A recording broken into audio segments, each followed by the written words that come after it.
to 99.1 WQRT LP, and welcome to Radio Free Book Club for July 2023. I'm Ken Honeywell. I'm a writer and reader from Indianapolis, and today we are talking about an eco-thriller, the latest novel from Eleanor Catton, entitled Birnam Wood. Catton's previous novel, The Luminaries, won the Man Booker Prize in 2013. It had the distinction of being the longest winner of that prize. It weighed in at over 800 pages. Thank goodness for all of us. Birnam Wood was only about half of that. It's set in and around a fictional national park on New Zealand's South Island, where a sort of radical gardening collective has made a deal with an American billionaire who's allowing them to squat on a big tract of land that he's in the process of buying, ostensibly to build a bolt hole to protect himself, but actually to surreptitiously mine the park for rare elements that will make him the wealthiest person in the history of the world. Right. Those are some big time evil villain stakes there. Yeah. But this is not the story of the plucky environmental do-gooders against the bad guy. It's a little bit more complicated than that. But fortunately, we have an outstanding panel of club members to help break it all down, and I'm going to ask them to introduce themselves. Hello, Dan. Hi, I'm Dan Barden. I don't know what I am. I'm a college professor and a novelist and a flaneur. A flaneur. Wow. Since you moved downtown, you are now a flaneur. Awesome. Walk lobsters on a leash. Yes, indeed. Yeah. Is that enough? Yeah, that's plenty. Yeah. Welcome, Dan. Hello, Susan. Hello, Ken. I'm Susan Neville, and I'm a writer and also reader. I like that as an introduction. And former professor. I retired. And I like knowing that we are members of a book club. Yeah, thanks. Thanks very much. And Jen, you're our MVP for today, filling in at the last minute for the vacationing Steve Woods. So, Happy to do it. And two shows in a row. Yeah, please introduce yourself. I am Jen Bingham. I'm not a college professor, so I represent the common man in this discussion. And I'm a writer and reader from Indianapolis. Awesome. All right. Thanks, Jen. And before we get started, a warning, we are definitely going to spoil Birnam Wood. You definitely don't want to know the ending of this book if you plan on reading it, so this would be a good time to stop listening if you don't want to hear the spoilers. Fortunately, you can read the book and come back and listen, because you can find this and all the episodes of Radio Free Book Club on Mixcloud, Spotify, Apple, just about anywhere you stream podcasts. So if you're going to leave, we hope you'll come back, and if you're staying, let's get to it. So I guess, first of all, who is familiar with Eleanor Catton? Did anyone read The Luminaries? No. Anyone? Susan? No. Nope, I have it on my Kindle, but never read it. I'm the only one who's read The Luminaries. You are the only one. So I can ask you questions. Yeah, awesome. You can't really ask me any questions because it was like 10 years ago. Oh, okay. I quite enjoyed it. I remember it had a lot of characters. Like it had like a dozen viewpoint characters, I think, set in New Zealand in the 1860s, I think, during like a gold rush. And there was crime and murder and mystery. And I don't remember it all, but yeah, I remember enjoying it quite a bit. So I was looking forward to this book just because I enjoyed her last book. Was it? Well, I'll get into that stuff later. I'll have questions, but I'll ask them later. Yeah, I wondered if you enjoyed this one as much as that, but maybe it's too early to ask that. Yeah, let's just say it's too early to ask that. So anyone want to add anything to my quick little summary of the book? So what did we think? What did we think about the book in general? What worked for you? Didn't work for you? I was just listening to a podcast on the way over here, and it was Ezra Klein's podcast, and he had this guy on there, and at the end of it, Ezra always asks, name 3 books, and this guy who was so guess loquacious is the word, said, well, I'm not going to mention this book, and I'm not going to mention this book. So he found a way to mention like 7 books without, Right. That's what I was going to do at the end of this podcast. Well, Darn you. and it was, and it's funny with this because it's like I feel like I want to. I'm hesitant to dive in because I have so many things that I almost don't want to say. You know what I mean? I want to like see what everyone else makes out of the book, which is a tremendously accomplished book that I have a lot of problems with. Yeah. Like I don't want it ever to get back to Eleanor that I had problems with the book, right? But I had lots of problems with the book. Yeah. You know Interesting. what I mean? Because she's clearly just a brilliant writer, So Okay. I just finished reading Demon Copperfield in the middle of reading this once and then twice. And I was, and that's one of the books I would recommend, but I was thinking how interesting it is that there are all these books that are really kind of page-turner novels that are also kind of arguments. Demon Copperfield, every chapter you think, oh, this is an argument against this or that kind of ideological thing that we're all thinking or hearing now. And I felt that way about Birnam Wood, too. There were so many arguments in it about, actual literal arguments between people about ideas. And so I kind of loved that. In the first part of the book, I really loved that they're dealing with important economic issues and what are billionaires for and how much are we all complicit in any problems with capitalism. And in that sense, it reminded me a little bit of some of Doris Lessing's novels, like particularly The Good Terrorist, where, she's like, okay, people have these sides right now, and she complicates it so much. It actually ends similarly, come to think of it. But I liked the fact that it was kind of a novel of ideas and a thriller, both, and that there was a bad guy who was almost too bad. But yeah. And she, and just to put together with that, she did a really good job, to my mind, of making everybody look like an idiot. You know what I mean? Yeah, I think that she it was did. just like Anytime somebody came up with this like very intricate, brilliant point of view, you'd just be like, "Oh, grow up." I know. Yeah. Yeah, and so I liked that about it. And also like that, I'm thinking particularly about the chapter where they're arguing about feminism and intersectionality and thinking, oh yeah, I really like seeing this argument and seeing it so well done by 2 different characters. And, just when I was starting to agree with Tony, I'd think, oh yeah, Amber, you're right. And that was like, it was like a Lessing novel. Yeah. Negative capability. Negative capability. Yeah. Jen Bingham. I also liked the character studies that were brought up in the book. Not brought up in the book. I felt like we got really close to the characters as they described themselves so much that they didn't really actually always know what was happening because they were viewing reality through their own lens. Like I noticed Shelley would talk about what a great person she was. It was interesting, and then do something really horrible. And obviously all the characters were pretty complex. I do agree the villain was a little too bad, but he was an enjoyable bad villain. Yeah, he was an enjoyable bad villain. He was, but boy, he was just like the worst villain in the history of villains, I think. He would come right out and say, oh yeah, well, 6 people died in that, avalanche, but, it's going to be better for the whole world, actually, once I have my more billions. When you say worst villain, do you mean worst how do you mean worst? Like he was just evil? Yeah, he was just evil at every turn.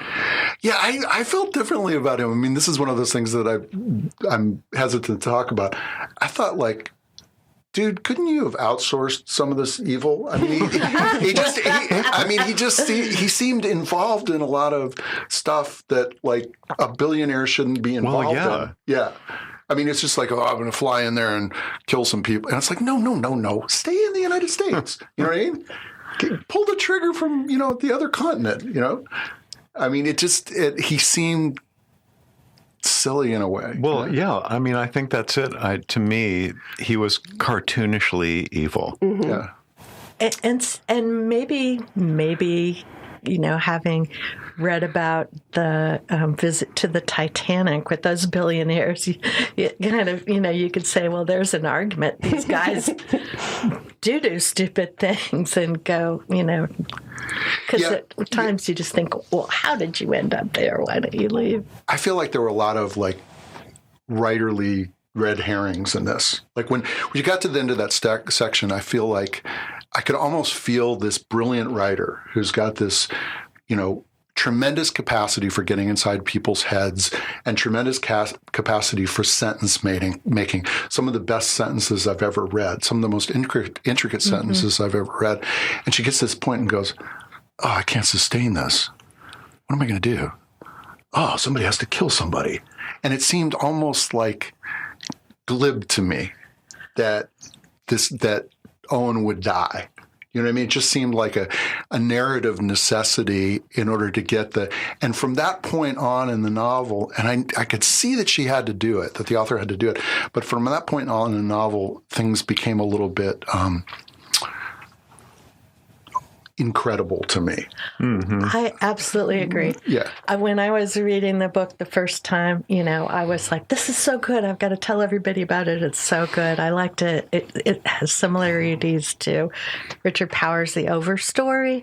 I mean, and it's what it's dealing with. But when it got to the end, I just wanted to throw it across the room. Like, why did you do this? Mm-hmm. It's like the first thing I remember a creative writing teacher saying to me is that there will be no axe murders in any story in this class, which, of course, everybody wanted to go then write about axe murders, but just too easy. And I thought, yeah, this is crazy. I'm not ready for this to end, and I'm not ready for it to end in this way. The second time through, I kind of... You read it twice? Yeah. Oh yeah. Well, that's because I forgot. Okay. I forgot it. I read it like when it first came out, and I pre-ordered it and everything. But yeah, second time through, I was like, okay, I'm not so disappointed because I was very disappointed when I read it the first time. But then I got why she did it. Why she had to do it. It was smart. It was a good book, and it held together. And I don't want to criticize her too much because you do what you have to do to keep this monster together. But it annoyed me that Owen's death was an accident. You know what I mean? Yeah. There was plenty of evil people around. Somebody could have killed him for non-accidental reasons, and that instead of just dealing with the problem, what is his name? David? No, Robert. Robert Lemoyne. Robert Lemoyne just overcomplicated everything. Do you know what I mean? He did, but that's because he was a cartoon evil genius. Yeah. Right, but like if you really want to get into it, another thing that I want to talk about is that his idea for stealing these natural resources. I mean, I hate to say it, guys, but you just go to the Prime Minister of New Zealand and say, "Hey, there's a bunch of natural resources. Can I just mine those?" And they'd be like, "Okay." Sure.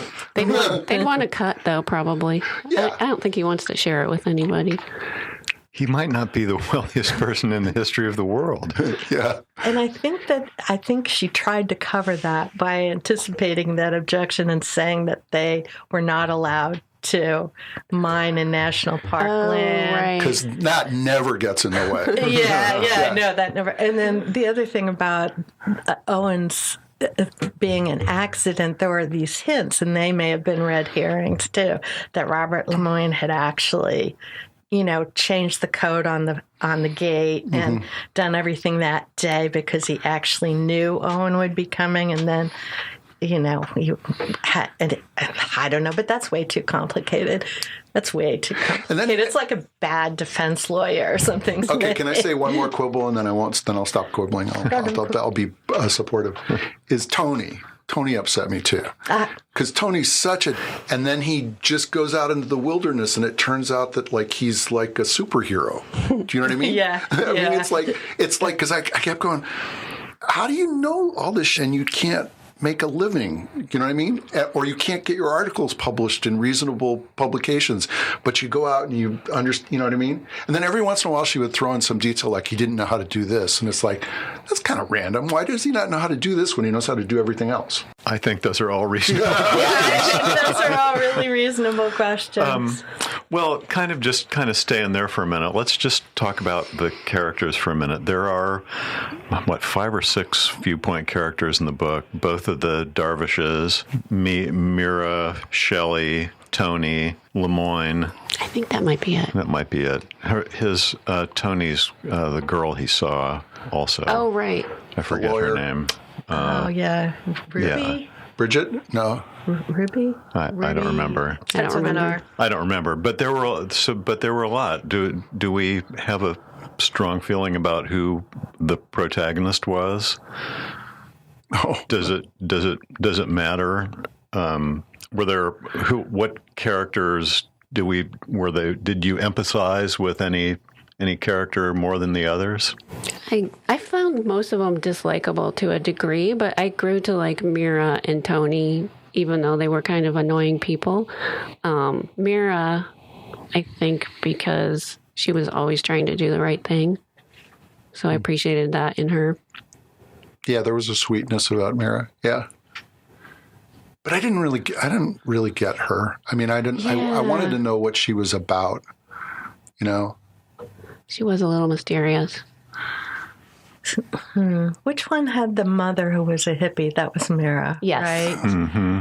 And so I think the book starts with a lot of kind of backstory about the two women's relationships with their family and their mothers, and so that kind of sets you up to think that Mira's the protagonist, and she's the one with kind of, she thinks, the most agency. And Shelley, at times I thought, yeah, Shelley, get out of there. You're the right, you should be doing that. But Shelley wasn't that complicated. Yeah, and then Shelley just slept with Robert. Right. He just said, "You want to sleep with me?" And she said, "Okay."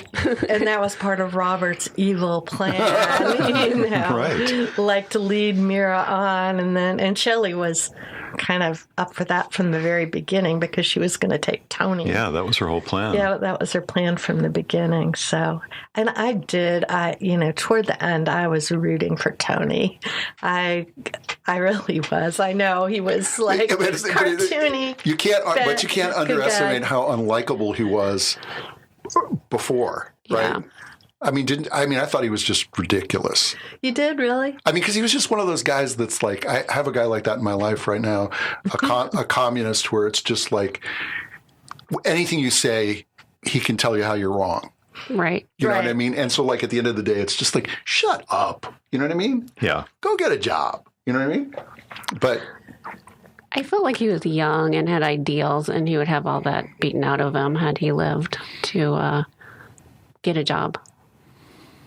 Well, yeah, he was like trying to get a job, but he was just trying to be a star mostly. Yeah. And he was canceled. That was, I think, a large part of his anger at the meeting, why he was going on and on about intersectionality and identity and, how that separates people or something. And then he also had money, which nobody knew about. So, yeah, I don't know. I just see this writer putting all these little details in, thinking, oh, somebody's going to argue, blah, blah, blah. And so I'm going to put one little detail in to anticipate that objection and refute it. So if Tony goes crazy at the meeting, it's because he feels like he lost his big chance at writing because he felt canceled. Or, so I don't know. Yeah, I felt he was young. He was young, and he was trying to do the right thing by exposing this mining and taking pictures of it and sending the pictures to his mom. Right. Well, I also thought it was interesting that he was so convinced that the government was involved. Yeah. I know. That if he just hadn't gone there and had just called the police at any time, the whole thing could have been wrapped up easily. That's such a good point. Yeah. So how long was it between this novel and her last novel? A decade? 10 years, yeah. 10 years. That's interesting because I don't know if I can make anything out of that, but it's interesting. I did like how she explained a man-in-the-middle attack so deftly in like 3 sentences. It was very good. Yeah. Oh, yeah, and maybe like I can atone for my quibbles. I mean, I have a couple of things to say. Your quibbles are right on. Well, but it's funny. Like 2 things I want to say. One is that some of those sentences should just be in museums. I mean, she writes sentences, particularly in the first half of the book, where, oh my God, that's the most precise description of that thing that I've ever heard in my life, right? Right. And I can completely track what you're saying, and it's been going on for like 150 words, and I can and it's almost like if she was my friend, I would like put my hand on her shoulder and I'd say, listen, calm down with the complicated sentences. Like, maybe we're going to cut some of those. You're really good at this, and I want you to restrain yourself a little bit because it got to be a shtick after a while, right? There were a lot of things that I just felt like didn't need to be explained. Do you know what I mean? Or particularly physical things, like she would say, Robert was up the hill and they couldn't quite see him because it was blocked by, and I was like, okay, I have perfect confidence that will all works out. You went up the hill, you figured all this out. I don't need any of that. I just need to know that Robert's up on the hill and you're down. You know what I mean? So that's one thing I want to say. Then the other thing I want to say is that if I approach this novel with the kind of tolerance and compassion that I approach a TV show, it gets a lot better. Because I think that it's like, like people are always like, oh, Lost didn't end well, or, Battlestar Galactica didn't end well. And I'm like, can you imagine the complexity of that show? Of course it didn't end well. There's no way it could possibly end well. And I think as we talk, I feel that way a little bit about this novel. She's just doing such huge things, and you've got to in some ways accommodate her ambition and say, it's okay. If you needed the murder, Eleanor, that's okay.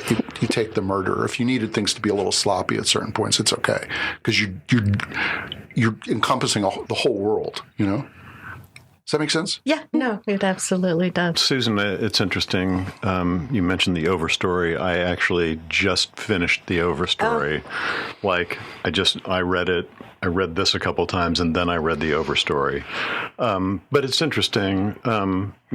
Certainly a much different act of eco-terrorism going on there.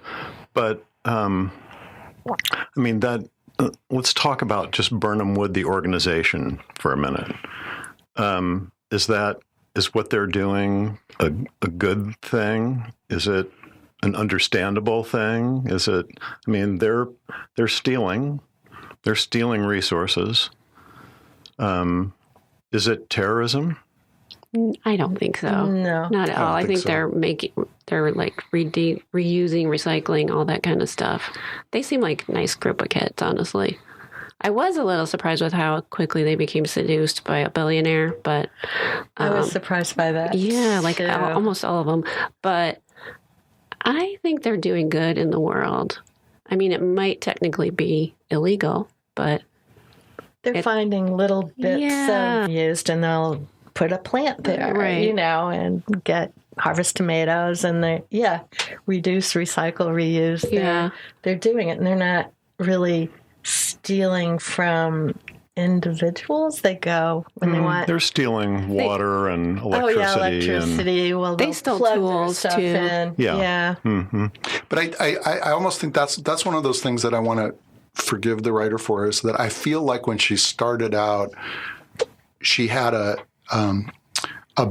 big sense of how transgressive these people were, and that as the book went on, or she realized, oh, they're just good. They're a bunch of good kids. I mean, like, you can't imagine somebody coming to me and saying, hey, can we use that unused lot to grow vegetables? And me going, no, they don't seem like they're in the same galaxy as eco-terrorists, Yeah, no, they don't to me either. Were they supposed to be eco-terrorists? No, I wouldn't say, excuse me.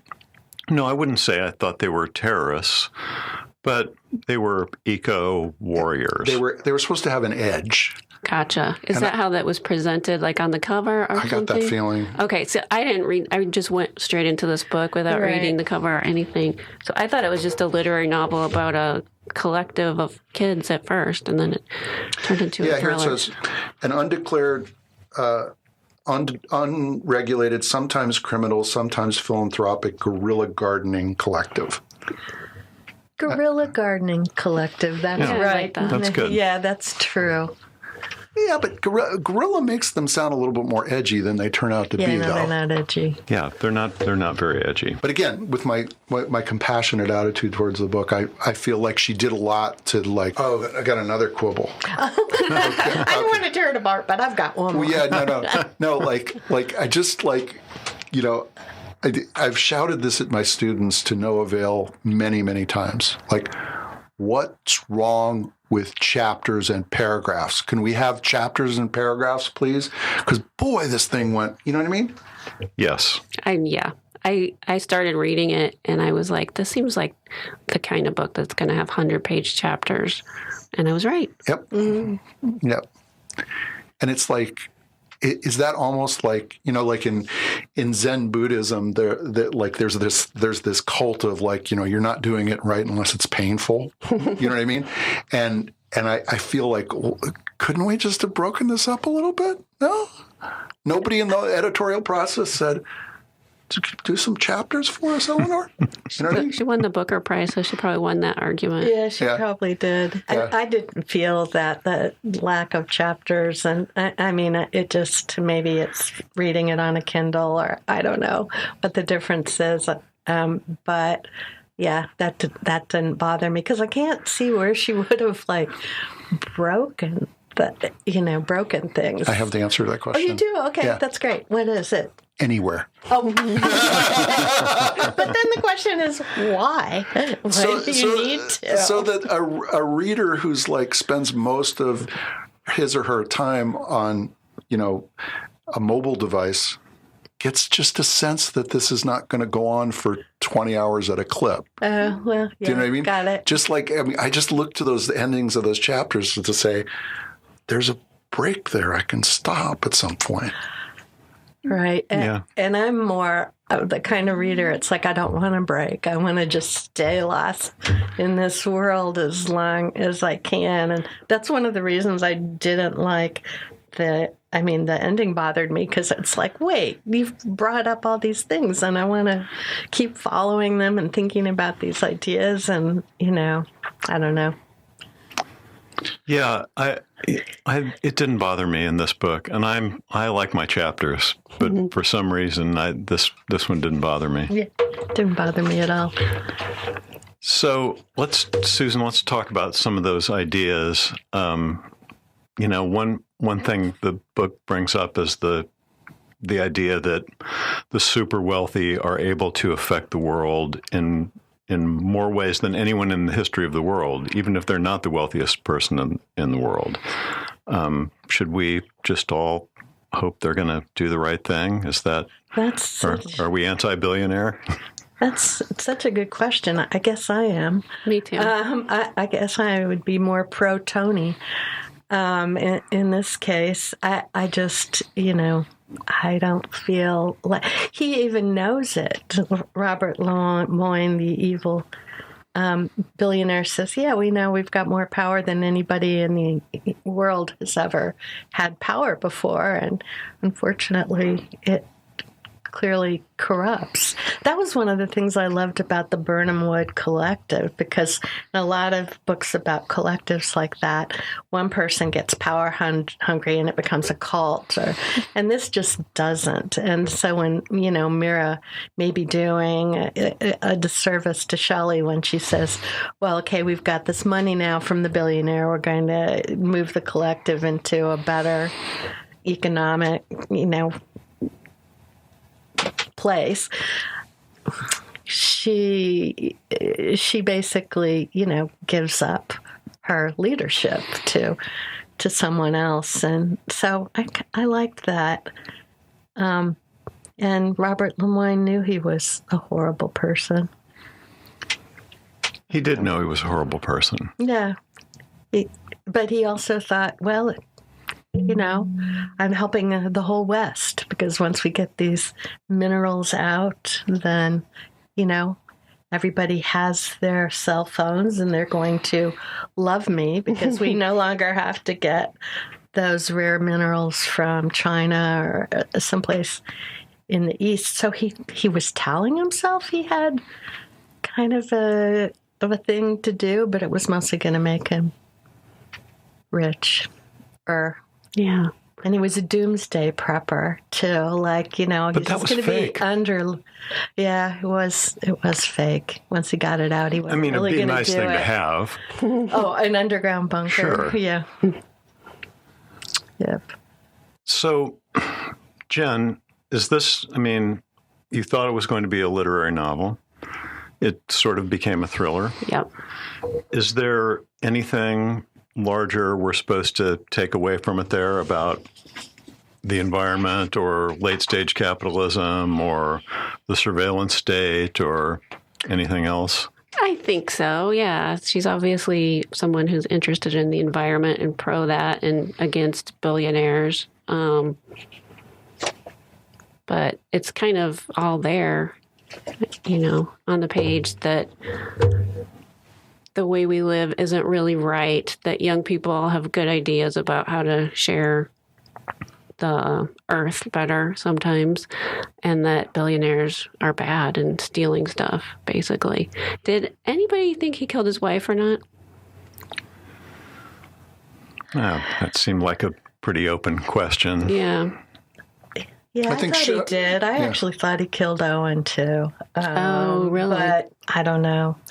I think it didn't matter to him. I don't know.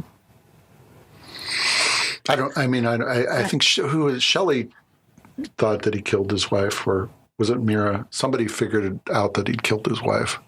Who was that? I think it was like a chatter in the press, even. I think it was just like in the air that people thought he killed his wife. Mm-hmm. Yeah.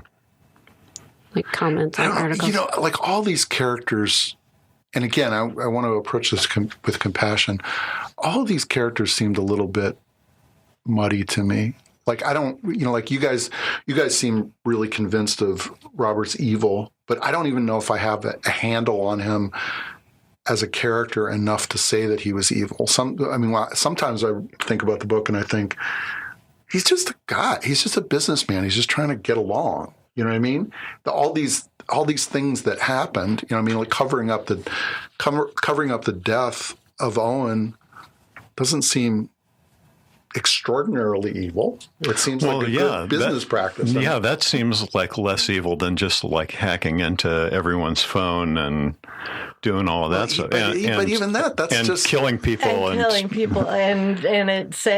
causing an earthquake that kills a lot of people. So that right. Plus, like destroying a beautiful national park. Right, but all these things that you guys just said are just sort of standard business practices in the world. They're not. That's exactly Tony's point. Right. It's like those are standard business practices. We want our cell phones to work with rare minerals. And so we're all complicit.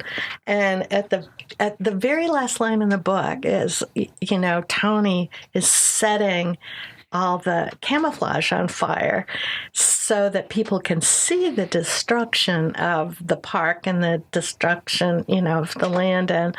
and says he hopes somebody can get the fire out, or can, see it, see what's wrong there. And in a way, I think that's what this book was trying to do. Can we see the fire, and can we put it out? I think you're right. And I think, my question is, are we talking about the environment, or are we talking about capitalism? Or yes, both? I think we're talking about capitalism. I think it's a book about economics. It's about capitalism, and they're arguing different sides and trying to, Birnam Wood gets involved in it, and how that destroys them as well. And I think that's the question, and it's not. She doesn't give any simple answers because it's fiction. She just has people involved in something evil. Not saying that capitalism is evil. I don't know enough about economics to say any of that. But in this book, it clearly, they're looking for some alternative. And I'm not sure that they can find it because things are just stacked against them. Well, but they also compromised themselves. Right. Things are stacked against them, but they also threw in with the evildoer. I mean, I will defend the ending on that basis. I will defend the ending on the basis of we're all screwed. I mean, and that's what the message is. Yeah, and again, that Tony says that at the meeting. It's like he completely says that we're all. Oh, I wish I could find it. I don't know. I mean, I sort of want to say everyone in this book is childish. You know what I mean? Yeah. I mean, I'd like to see somebody that is there one character that gets up in the morning and, goes into a government office and tries to compromise, with people to get a better deal for the environment? Is there one person that's like, a billionaire who's maybe just a little more thoughtful about being, well, forget about that one for a moment, because the billionaire thing is just a problem in and of itself. But, I wouldn't be hanging around with these bozos.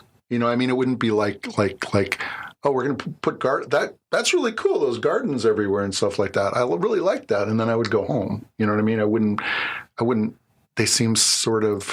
Their cult is not your cult. They're hobbyists. What I mean? They don't seem to me like, well, let me put it this way. I wanted to say that they don't seem to me like serious people, but I think they're serious people, but they don't seem to me like the kind of serious people that they think they are. Yeah, I think you're right, Dan. Excuse me. But they're also now in this place where they're saying maybe we can become a legitimate organization. Yeah. Right? Maybe now with the backing of this horrible billionaire who maybe isn't so horrible because he's going to support us, we can actually become something and really have an impact. Change the world. Right. Yeah. Right. Become more than the little guerrilla gardening organization. But that is, that's just another seduction. Yeah. I mean, that's a lot of compromising. That's a lot of compromising. It is a lot of compromising. I think Shelley was approaching adulthood, although her reaction to how to deal with humans was terrible. But she had those business plans. She had all these ideas. She organized everything. She was clearly a type A personality, but who couldn't communicate with her friend. Like, she really loved Mira, yet she was going to sleep with her ex-boyfriend to get away from her because she couldn't say, I don't want to be here anymore. Mm-hmm. So she's childish in that respect for sure. So, Dan, you said a couple times you think that Lemoyne killed Owen. Do you think Susan, you think he... Yeah. What do we think of the whole... So you think he brought the acid to the party for the purpose of someone stealing the van and killing Owen? That's one of the things she implies, I think. I don't really believe it, but, because Shelley doesn't know if she actually ran into him or not, because she was on acid. And so I don't I don't know. I mean, and I don't know. Is it important? What would you say to a student who left it that vague, who wanted you to maybe assume that he had done that, or just say it's not important? I don't know what I'd do either. The more that we talk about this, the more that these characters seem to me, again, not unlike a TV show, that seem to me that they're prey to the needs of the plot. You know what I mean? That it's like something needs to happen, and so like suddenly the character has a slightly different motivation. Like, I mean, the biggest thing about Robert is that he's a freaking billionaire. As far as I understand the world, that kind of money can make anything happen, and you don't have to be there. Do you know what I mean? Like, if he needs Owen out of the way, throw $20 million at the guy, get him out of the way. Why do you need to kill him? There's especially in the second part of the book, there's a lot of zigzagging that Myra and Shelley do that seems illegitimate to their characters. Like, why is it so easy for Robert to convince them to sleep with him? You know what I mean? Like, why? What's that about? You know what I mean? I don't understand it. He seemed like he was a good-looking dude with $1 billion. With $1 billion, and Shelley, I don't know that Myra ever slept with him. She thought she was ready to. She was ready to. Yeah. But with Shelley, I think it was she was just really, still angry with Myra at that point for a number of reasons, and so I think she was kind of getting back at her. There's a lot of weirdness that I think has to do with the narrative. And one of the weirdness is that, okay, so they won't sleep with, Robert. How come there's nobody else that they're sleeping with? What's the point of having an eco-terrorist collective if they're not sleeping with each other? That's a good point. And then this is like the coup de grace for everything that goes on in the book. Nobody has any children. Good point. Nobody in the whole book has children. It's like, and again, it's the kind of thing that, like, I don't know how young she is, but like a young writer will do. Like, I don't have children. I'm nobody, and it would, like, if I were at one of those meetings and Tony was doing, that thing, Tony's thing, I'd be like, F off. I got to send my kid to college. You know what I mean? Don't talk to me this way. You know what I mean? Yeah, and I think in that discussion they were talking about, one of them said, this is not a philosophy class here. We're talking about practicalities. And, one of them did say, I need to get home. I got to get up to go to work, things like that. So I think they sort of did, the issue of what you do with the practicalities when you're trying to change a system comes up. But it's really interesting that all the rest of the characters in Birnam Wood were basically, I don't know, like the Seven Dwarves or something. Yeah. Like, you could have given him names like Sleepy and Dopey and Happy, and they just did their thing, except for Amber, who has one moment of being annoying and arguing. And see, these are kind of all my greatest fears about. Like, I probably wouldn't have sought out this novel on my own. Right. Because it's all my greatest fears about a novel of ideas is that it's not going to have any people in it. Yeah. You know what I mean? So, but, yeah. To circle back to the people sleeping with Robert thing, I felt like he was a psychopath and had that charm that psychopaths have. So, in addition to being a billionaire, he was also on the page very charming and just kind of weaseling his way in. But I very much agree with the statement that they should all be sleeping together. That's insane that they're not. They should all have like weird histories together. And the only one we have is the weird history with Myra and Tony. Yeah. And Shelley, I guess, a little bit. But yeah. Very good point, Dan. Yeah, what's going on with the world? that Myra and Tony only slept together once. You know what I mean? That too. You know what I mean? And then didn't talk for a long time. Yeah, that doesn't make any sense at all. Again, it's like, I think I'm onto something with this, like, comparison to TV shows. It's like Eleanor Catton is moving these people around and making a lot of questionable choices about characterization, but she's doing it for our pleasure. You know what I mean? Like when you watch a TV show and you go, oh, well, that would never happen, and then you just go, that's okay. You know what I mean? It's like we're moving through the story. It's for my pleasure that idiotic transition was there, and I feel like there's a lot of genuine pleasure in this book that's made possible by the fact that she's like moving people around in ways that don't make sense. Like at some point, there's in Eleanor's computer, there's 100 pages about all the people sleeping together, and it just became clear at a certain point that was a distraction and that it had to be cut, Because the ideas were so important. Right. Which is the way I feel about Doris Lessing, too. Yeah. I mean, these characters, it's all, dealing with. And this is maybe a silly question, but you watch Succession, right? Yeah. Okay, so is there how does this billionaire compare to, that's a TV version of I will say wealthy this. people. The first portrait I saw of Lemoyne in here, I thought was Kendall Roy. Yeah. I saw Kendall Roy come walking out of that airplane. Yeah. Yeah, well, but I mean, Succession's a good example. I mean, I don't think Logan Roy ever does anything that's inconsistent with his self-interest. I mean, right. And I think that makes him a stronger character than Lemoyne. But also, I mean, I don't see Succession as like a thoughtful and complicated discussion of capitalism.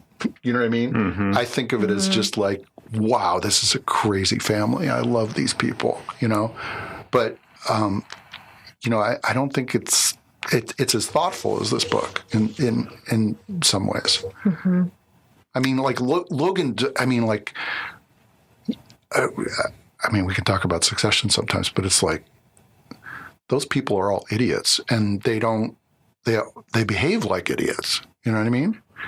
And this book seems to be proposing that these people aren't idiots, that they know what they're talking about. But if you go to Logan's, ultimate put down, you are not serious people. I was thinking the same thing. They do not seem like serious people, except for Lemoyne, probably. Yeah. No one else seemed like a serious person. And in this particular world, the only real argument you can make is that, like the commercial about, we are at Fisher Investments, we are fiduciary. Mm-hmm. And you think, oh yeah, that's a really good thing to be. You're looking out for my best interest. But in the world of this book, it probably would not. Because there are moral questions too, and ethical questions. And and Logan lives in the world where, it's all about maximizing profit for everyone, the investors, for yourself, et cetera, et cetera. And if there's a problem with the environment, well, you try to figure out how to make it look like you're being a fiduciary in your company by putting up a geodesic dome or something. I don't know.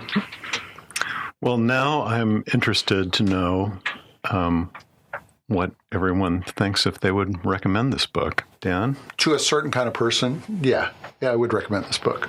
I mean, I'm glad that I read it, and I didn't have to push myself through it. But at a certain point, when Owen died, I probably would have been like, you know what I mean? I would have been like,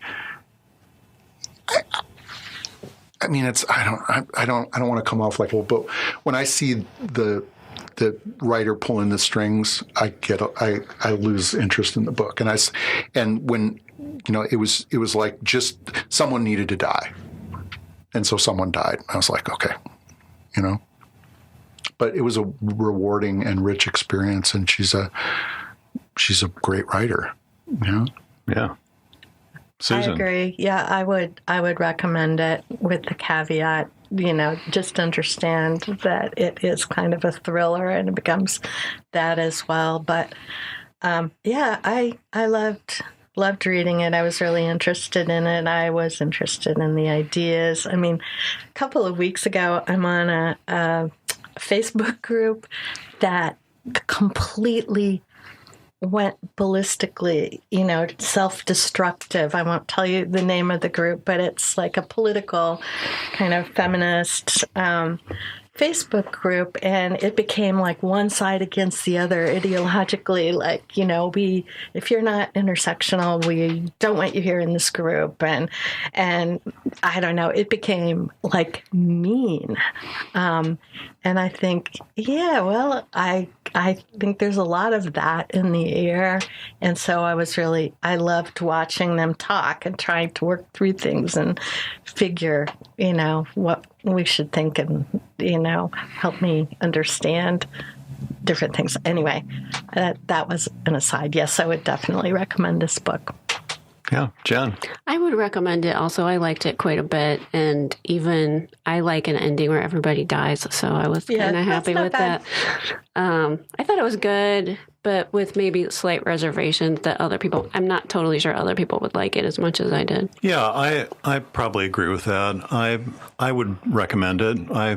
I think obviously the ending is pretty shocking, I think.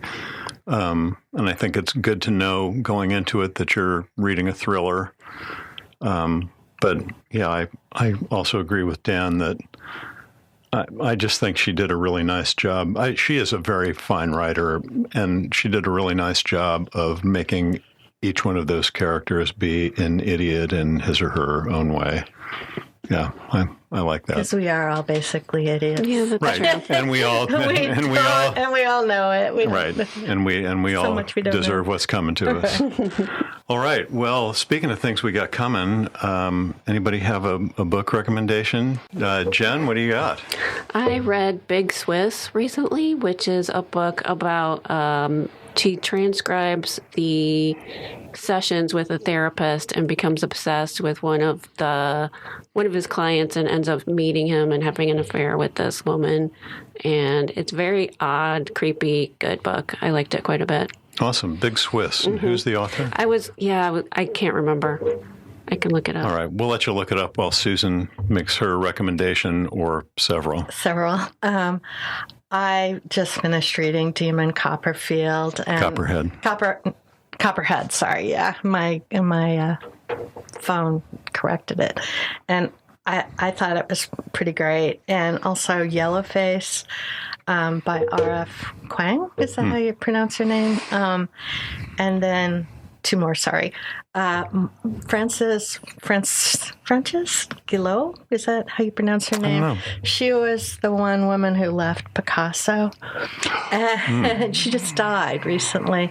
And so I read her autobiography, My Life with Picasso, and I just really got totally involved in her life with Picasso. It's really interesting. And one more, Larry Lockridge, who's Ross Lockridge's son, just wrote a book called Woman in Green, and it takes place in New Harmony. And then at the end of the book, his father wrote Raintree County, and Ross Lockridge was known for having killed himself after writing this 1,500-page book, and Larry's written about that in different places. But in this book, the characters drop right into the middle of his father's novel from a hot air balloon, and I don't know. It was like a really nice satire. Yeah, so that sounds great. Bring it up. I haven't read anything that I want to recommend lately, so I'm going to cheat and say that I'm about. I know how far I am into it. I'm like 15% into Master of the Senate by Robert Caro, which is about LBJ's years in the Senate, yeah.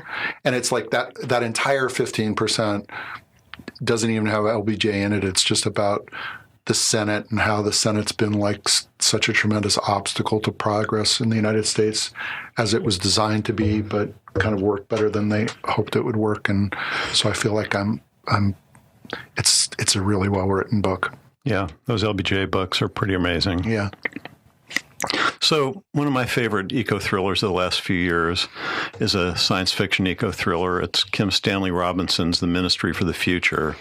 It starts with just a horrific and all too plausible climate event that's set in the very near future, and that it's the kind of event that can't help but wake up the world to a climate emergency. And then it goes on to just project like everything it might take, including cryptocurrency and terrorism and science and engineering and the creation of this international team of experts to actually avoid a human-made climate disaster. It was on Obama's reading list a couple of years ago, so you don't have to take my word for it. But I liked it too. Kim Stanley Robinson. And he's hopeful. He is hopeful. that The Ministry sounds for the Future. hopeful. Yes, This it is. book is not hopeful. Yes. Birnam Wood is not. No, it's it not. is No, hopeful. at all. And that's it for us. You can find notes on this and all the shows in the Radio Free Book Club blog on medium.com. Please consider following us. Drop us a note on Facebook. Stream the show wherever you listen to podcasts. Our show is produced by our friend Oreo Jones for 99.1 WQRT LP in Indianapolis. For Susan Neville, Dan Barden, Jen Bingham, and all the members of Radio Free Book Club, I'm Ken Honeywell. Thanks for listening, and join us next month when we'll look into the lives of two siblings, one in America and one in Ghana, in D.K. Neuro's What Napoleon Could Not Do. Until then, read a book.